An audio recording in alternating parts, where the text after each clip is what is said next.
Well, that was a pretty bloody good game, wasn't it? Reds 31-24 winners over the Western Force. That game had virtually everything. Didn't have a red card and didn't have a penalty goal, but it had a lot of other stuff to like. It was a really... Didn't have a penalty try, I guess I could go on. But man, it was a really good game. That's my point. Recently, the Super Rugby AU games have not had the best feedback. But this one... this one was proper entertainment. Really, really good. The Force were kind of written off going into this one.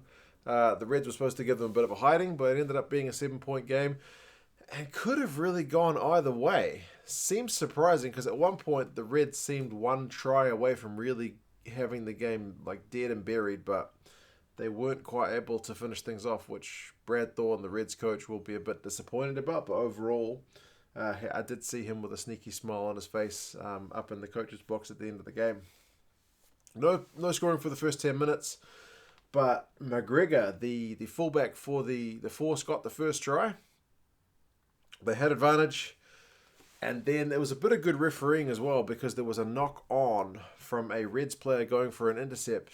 But he kept playing the advantage. He put his arm up to blow it to go back for the penalty for the Force.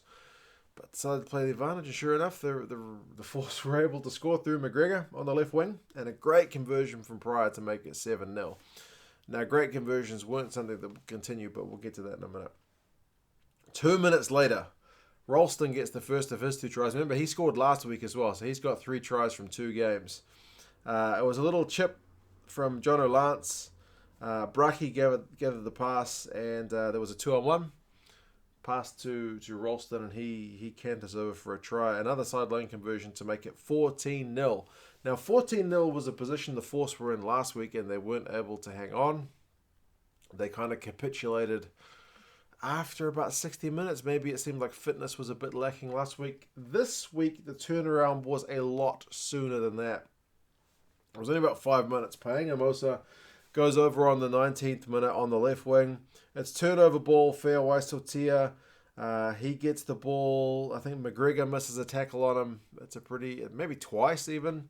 And then there's a James O'Connor cutout pass. And Paenga-Amosa is the guy who ends up with the try. Good conversion for that one as well. So it's 14 points to 7. The Reds are suddenly back in the game. And then only a few minutes later, Jock Campbell gets one. It's maybe, 4 minutes later. Jock Campbell gets the next one to level things up. It's a scrum. Paisami has a big line break, and then he gets the ball to... They get the ball to Campbell. It looked like, to me, maybe he dropped the ball as he was going to force it. They never showed a frame-by-frame one. But, bro, that guy needs to force the ball more carefully. I know Rico Ioane had that once for the Blues where he quite casually put the ball down, and it looked like it was just slipping out of his fingers, but he was still able to just force it, but they checked it. This one they didn't check. It looked like he half dropped it as he was forcing it. So, given that scoreline, you would hate to be the guy that dropped the ball over the try line just because you were being too casual. But anyway, it's 14 points apiece. And then it's like a try fest in this first half.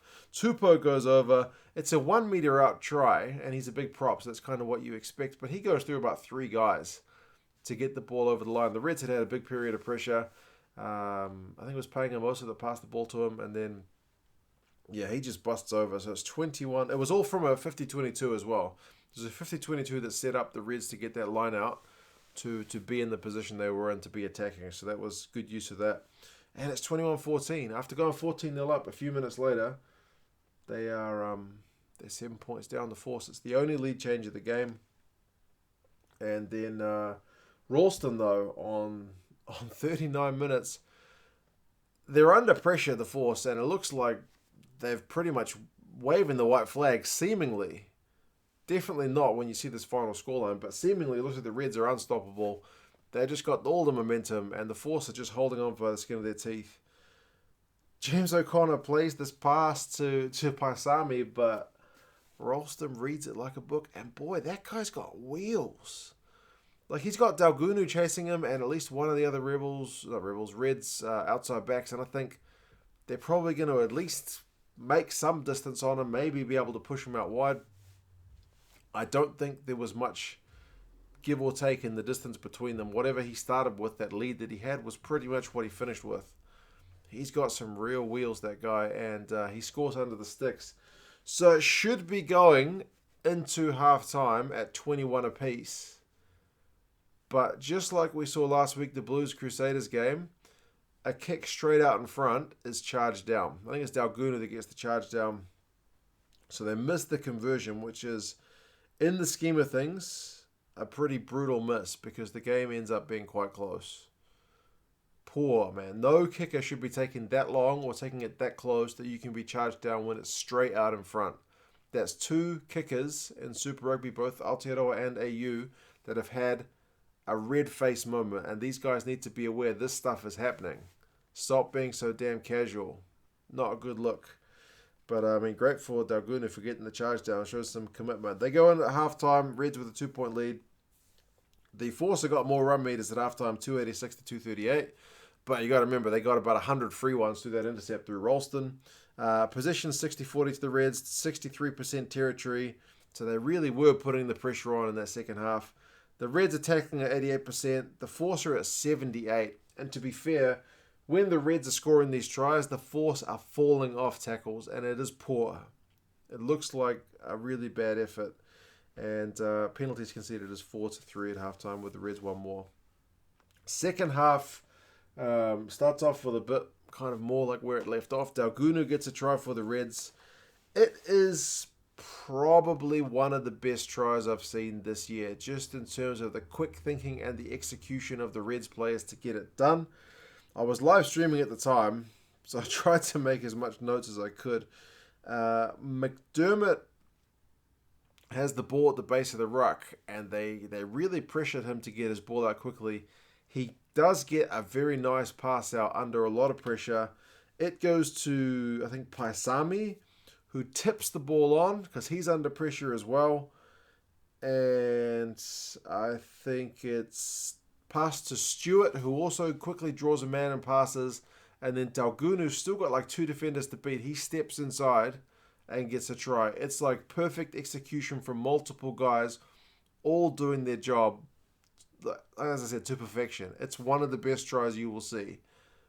Yeah, great try. 28-19. And it's 28-19 for ages. The game kind of stalls at that point in terms of the try scoring.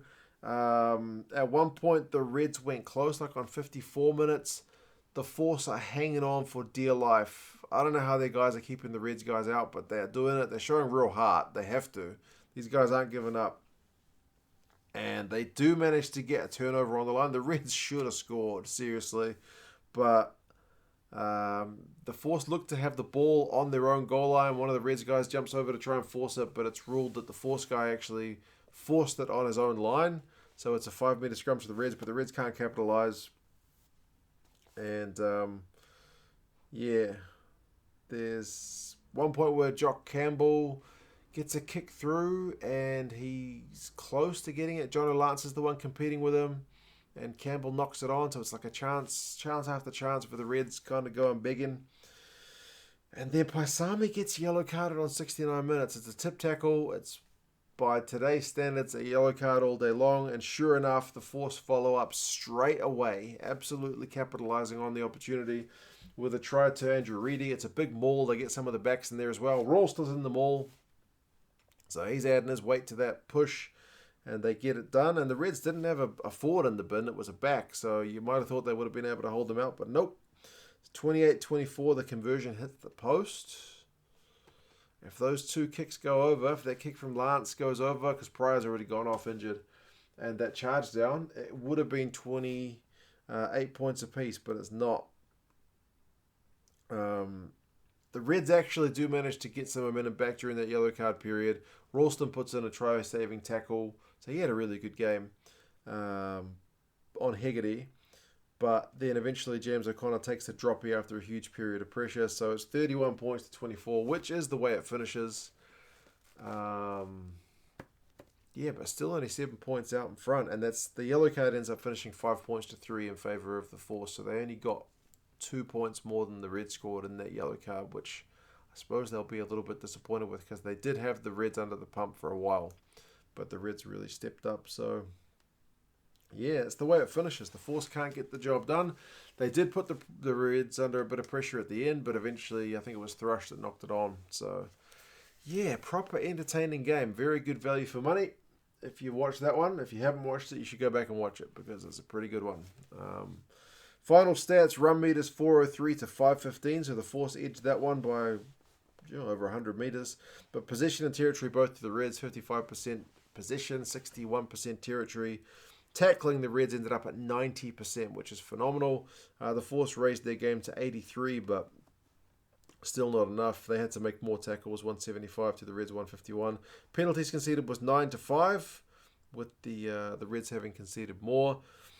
Turnovers conceded really hurt the Force, 17 to the Reds, 13. Remember, they only had 45% possession, so they should be conceding fewer turnovers, but they conceded a lot more. Some passes will just go into the ground, so that some of the execution was not quite there. But yeah, what can I say? They still competed for 80 minutes. For the Reds, Scott Young had 18 out of 19 tackles, which is pretty phenomenal. Ralston had 135 run meters. How many times have I mentioned his name in this video? Quite a few, because he was really good value. But yeah, man, if you give me games like this every other week, I'll be a pretty happy chappy, because that was proper entertainment. Force end up with a losing bonus point, deserved, given that they hung on when they needed to hang on. They took their chances when they needed to hang on. They took their chances when they had them, and some smart play like that maul try was really good stuff. So just that kick. Imagine if it had been 28 apiece. You never know how this game might have gone. But either way, Reds go top of Super Rugby AU. For that period, with those early tries, they looked like a really unstoppable team. They just need to play like that a bit more. But anyway, I'm off to bed. You guys let me know your thoughts on this one, and I'll talk to you soon. See you later.